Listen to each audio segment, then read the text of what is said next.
Hi there, and welcome back to some more Warhammer 2, the Chaos End Times, and today, or this evening, for me specifically, we have the Siege of Erengrad.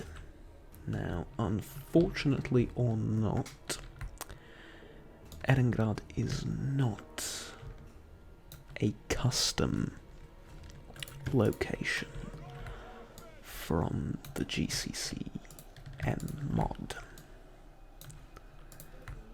and that means that basically it's a little bit more boring to fight in. I mean, you know, other than that and that, those are not exactly boring sights, but as far as the map itself is concerned, and as far as the, how should I call it,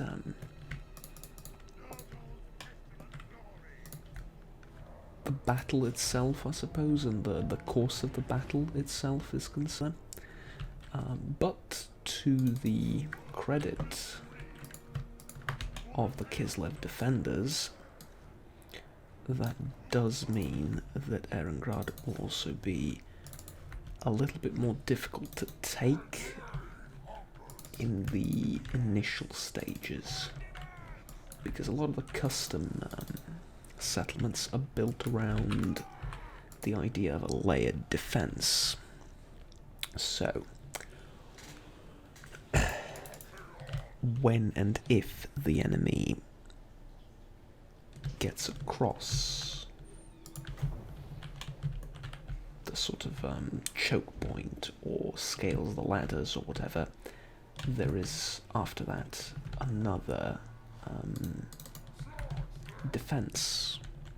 Now it can be another set of towers, it could be a ramp they have to cross, or another choke point. It depends on the settlement in question, but usually there is always another defense. With Erengrad, though, it's pretty much all going to happen at the walls themselves, and that went in completely the wrong direction.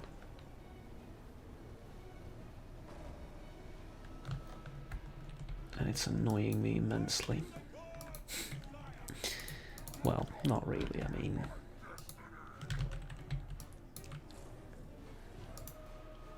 that's fine, it won't make much of a difference anyway.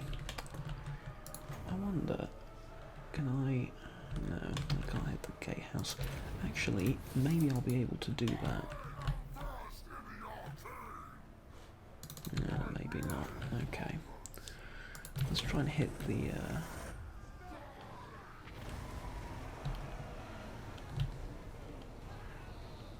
And now it's going in the direction that it said it would.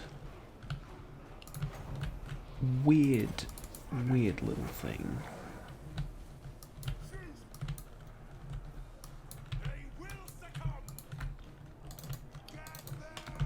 But that's alright, I suppose. Now, this unit of horsemen is, or rather, horse masters, because there is a difference. These guys are basically better in every way, shape and form than, well, let's try that again. Better in every way, shape and form compared to the defenders. The defenders? Well, yes, but I was going to compare them with their counterparts, sort of the Marauder Horsemen. I have no idea why defenders was the first thing that came to mind, but it's late in the evening and I'm feeling drowsy, I suppose, if that's accurate enough description. You know, when you're not exactly sleepy, but you're sort of in the mood. Yeah, that's basically it. However, since I'm not going to sleep, this will be a lengthy recording session of Warhammer in all its glorious shapes and forms. So let's summon this Chaos Head thing and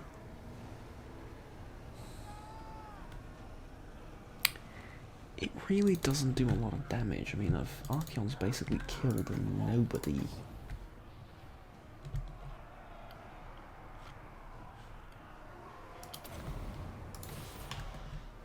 So far, though, I do want to see this.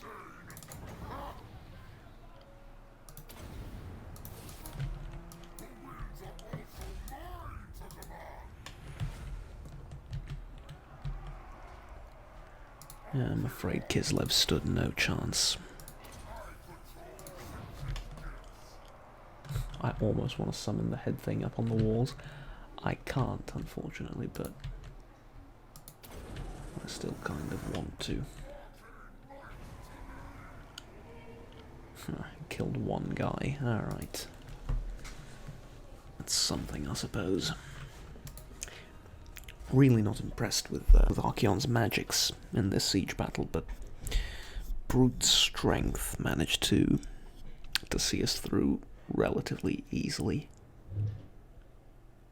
Of course, the outcome of the battle was never in question. This was more about how many losses we're going to take, and I assure you, we've taken far fewer losses than we would have with the auto-resolve option.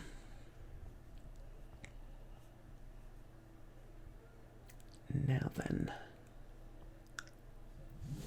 let's cut until we get into the back into the map. Right, so we're gonna loot and raise Erengrad. Because we are sort of running low on cash. That's mostly due to the technology that we're trying to research. But we do get a Regiment of Renown, and that's quite useful. And I'll let you in on sort of the general tactic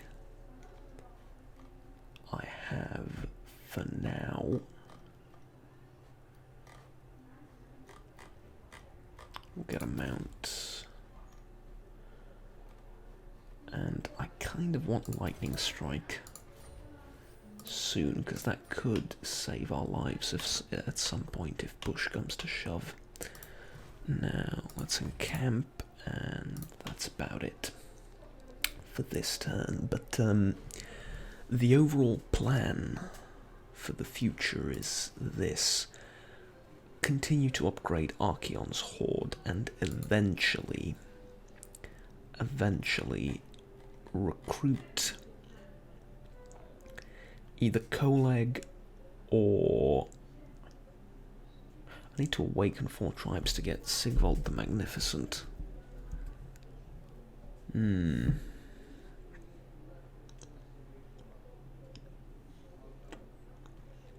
But Sigvald's ability, other than Horde growth, isn't that useful, because Chaos Marauders are not good units. So I think we're going to skip on Sigvald, mostly because I don't intend on awakening Norscan tribes, because the spawned armies are much better in every way. And also Kolek, Sun Eater, that's a good lord. Like him I actually want. So we might wait until we get the Dragon Ogre Gathering building. Or alternatively, I'll get a Chaos Sorcerer Lord from the Fire, I think, school is the best one. And I'll use that army to recruit Regiments of Renown, basically. Now, Chaos doesn't have a lot of those. But eventually, when we get to like level 20 to 25, exclusively the Chaos Regiments will make a decent enough force to against smaller enemy armies or depleted enemy armies. And that Horde I think we're going to use just to follow Archeon around, basically do the same thing that he's doing until we get more more men and more money.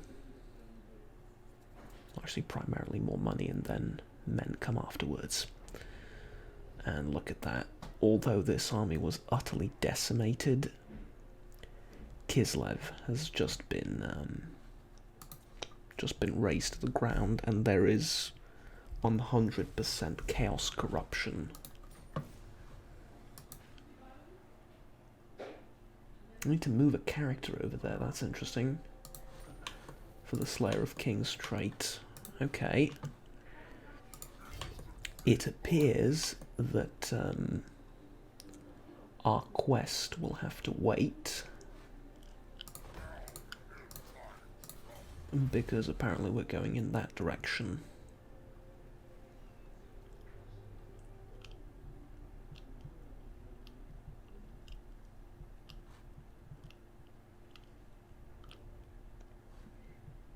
Now, I've pretty much skipped the entire Marauder thing, so all of this tech is more or less useless now. Let's get more melee attack, I think, for our Chosen and for our Chaos Warriors. And I'm thinking we're gonna keep the army like this. That is a mix of Chaos Chosen and Chaos Warriors. Though, I mean, if you think about it, why would we do that, right?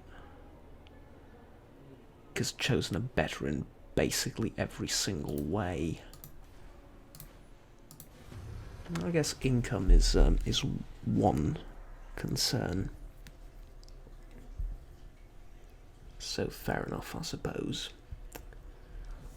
Does this mean there's like a plague in Ostrok or something? Ostrosk, even?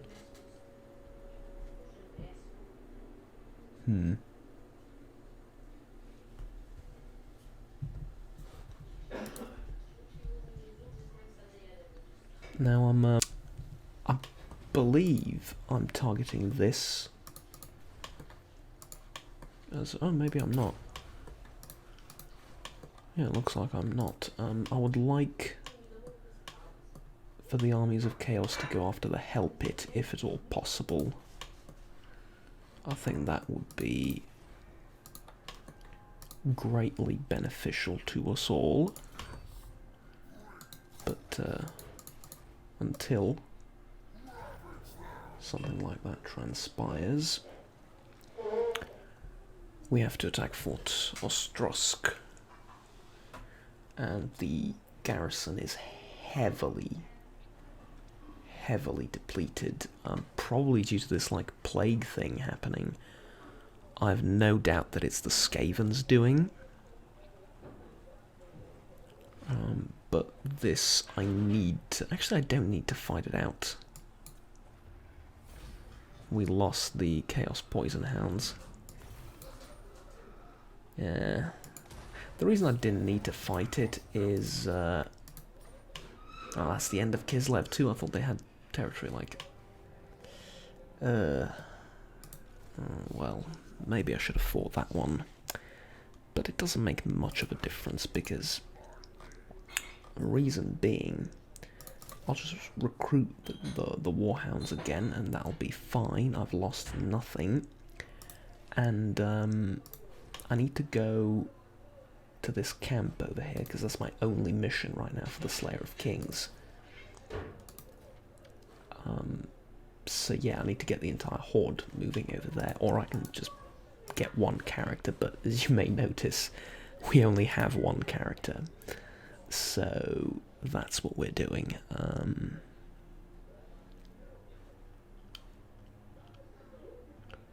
Now this is interesting. Dragon Ogre Gathering is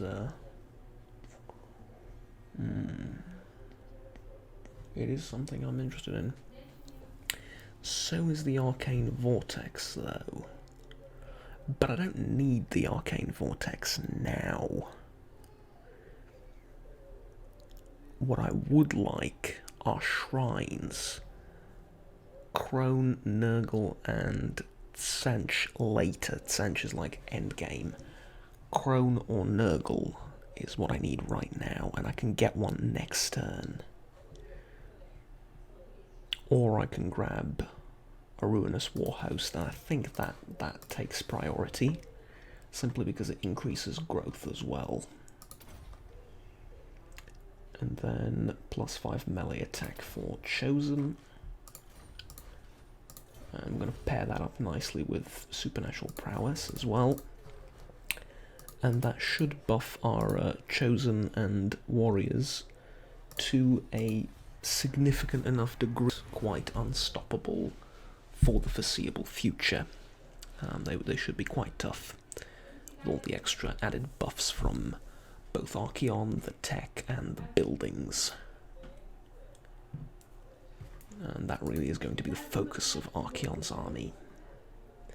And the other army that we're going to recruit at, I don't know exactly when, but in the future, with the other legendary lord, is going to focus pretty ogres and large units like the ogres. Now I could get attacked here by the Hell Pit, and they do have really powerful units, so I'd rather avoid fighting them if at all possible for now. I'd like one of the spawned armies to go after the Hell Pit, if possible, and die there essentially. That would be quite good, in my modest opinion.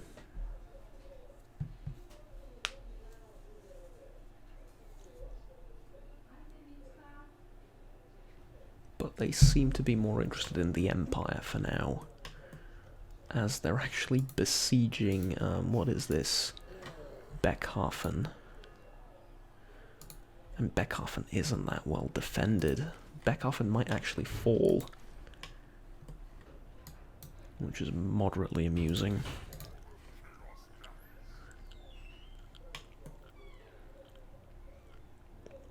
Alright, let's go into Forced March and make our way over to the Bear Sunlings camp, and after that we're going to get towards the Empire. Actually, we might want to continue down the mountain paths directly south. That wouldn't be the worst idea ever either, because basically we're at war with the orcs and goblins of the Red Eye tribe, and the Empire's going to be pretty busy. And now they're mobilising against the settlement. Good. The Empire, like I said, is going to be probably pretty busy.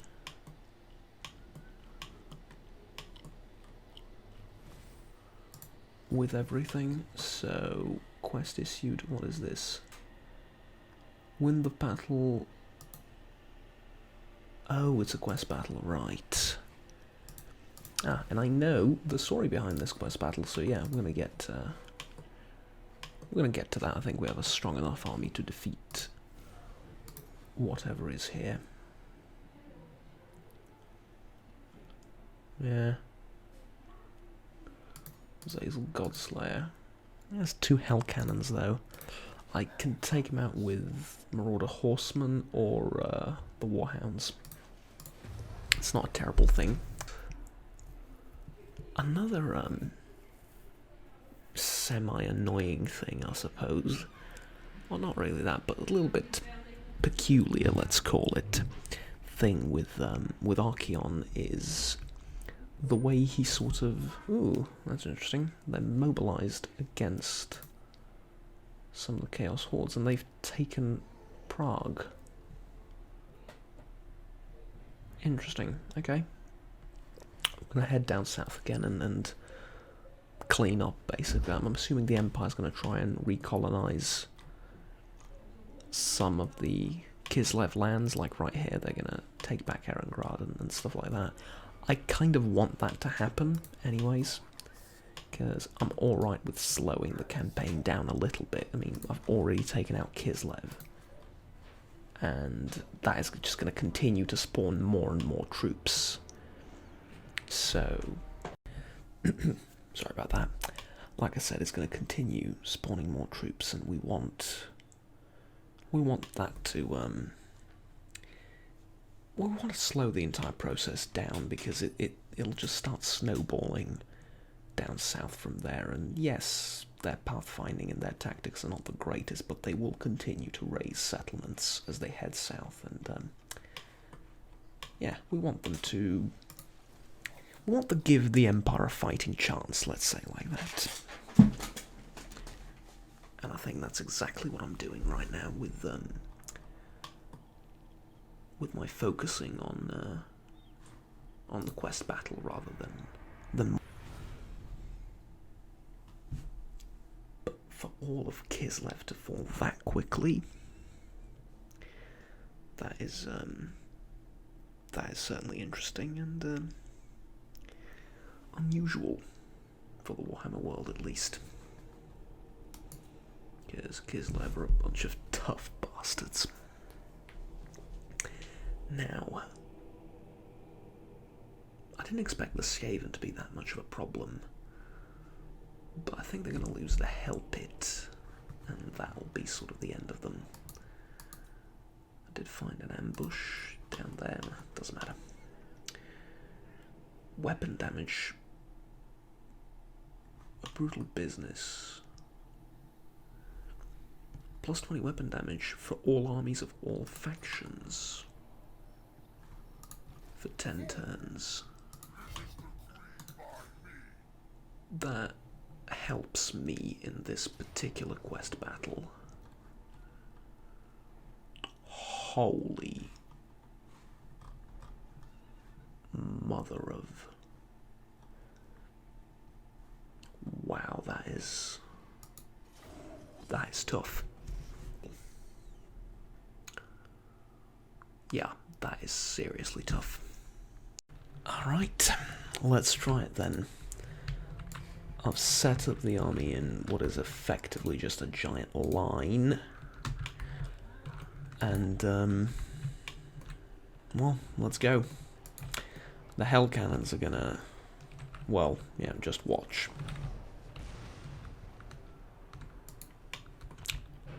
The Hell Cannons. But shouldn't be too difficult to take them out, and after we do, we should have a relatively easy time dealing with everything else. So,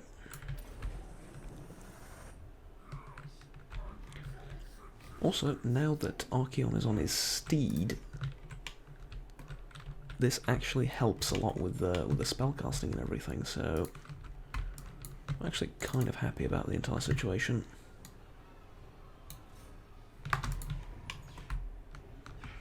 But we are going to lose one unit of Chosen to those two Hell Cannons. And there is precious little we can do about that.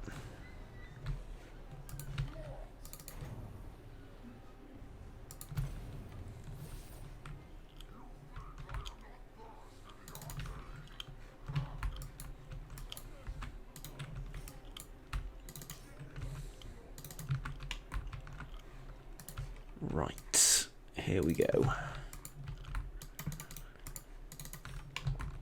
Considering how much I outnumber them, I think it'll be an okay idea to just go for it basically like this.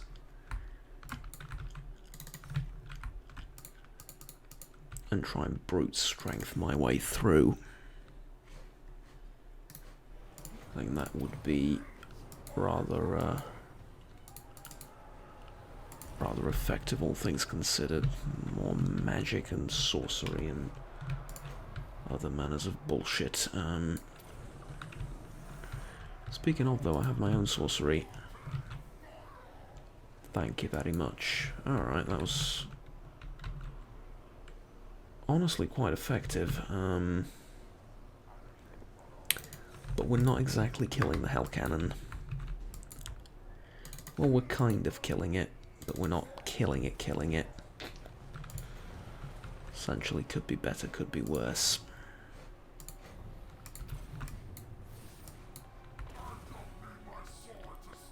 Alright, that'll do.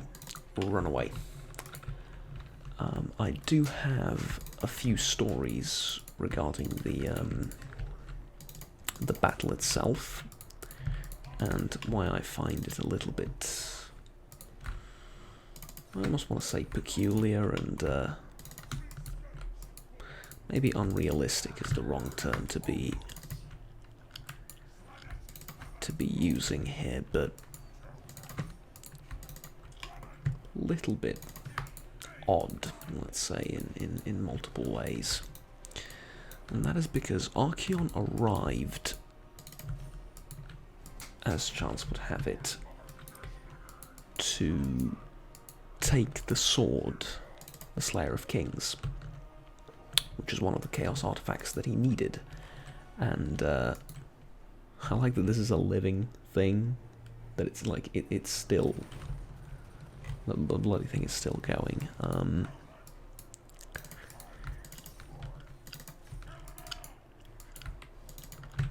So where was I going with this? Ah, yes. So he arrives to take the sword for himself, and he's met with a huge variety of Norscan tribes and warriors, basically trying to do the same thing. Various warlords trying to get the sword for themselves, respectively. And it doesn't really work all that well for the Norscans, because somehow magically Archaon does not run into a big group of Norscans off the get-go. He starts running into small raiding parties and, smaller hosts. And he starts off alone, I'm pretty sure, like completely alone. And despite this, manages to completely wipe the floor with all the Norscan armies there. All of them. Literally all of them. He defeats every single army and host gathered to collect the sword, or to get the sword for themselves, right? Now the way he does this is gradually and slowly building up his own warband. Essentially there's this thing in Norsca called the Right of Conquest, and what that means is if you defeat a Norscan warlord, you essentially confederate him. In Warhammer 2 terms, you get to be the new ruler of all of his men. And this is most certainly what Archaon did time and time again. Many times. To basically all the Norscan warlords there. And he had a massive host by the end, despite starting completely alone. Now,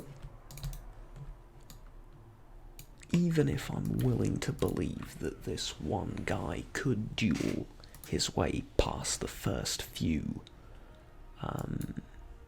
enemies and past the first few warlords and acquire himself a minor host, I still cannot for the life of me believe that he would not run into any troubles like meeting a host 5 times his size, or running into a large host at the very beginning, right, when he just had himself or maybe a few men, that he didn't run into a massive army. Like, and obviously, yes, he could challenge the warlord to a duel and so on and so forth, but why would a warlord of a massive army accept or even consider a duel from a small nobody like Archaon, right? Not that Archeon was a nobody, he did have some fame and some respect, I suppose, but you're in command of a massive army, and they don't duel each other all the Archeon then gets those lines. As this gave even Archeon pause, they sort of drew the line. And he snatched, I mean, I don't know, maybe the mouth is chest, but that's not how the creature is described. It's just weird, I don't know. It is just weird. But yeah. I suppose it's better than nothing, right? So essentially, he then grabs the sword and,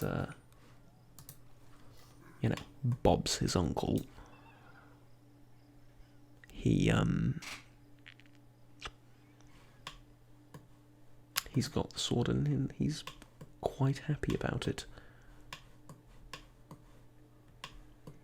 I wonder what happens if you continue going in that direction. I've actually never tried that. As strange as that might seem, I've never actually tried going all the way up there. Huh.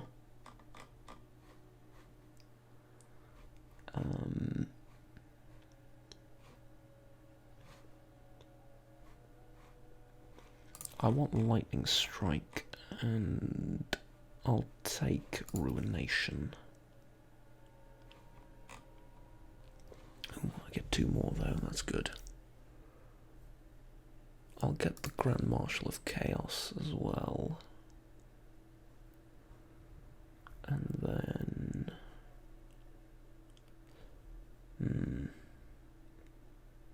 upkeep minus for Chaos Warriors and recruitment cost minus for Chaos Warriors. Yeah, that'll do. That will do. And here we go, even with a late game army, or a, not really late game, mid game army, we're still managing to make over 1,000, around 1,000 in profit, slightly under. So, quite happy about that, but I think we're going to leave it off here. Thank you very much for watching, and I'll see you next time. Have fun, take care, and bye-bye.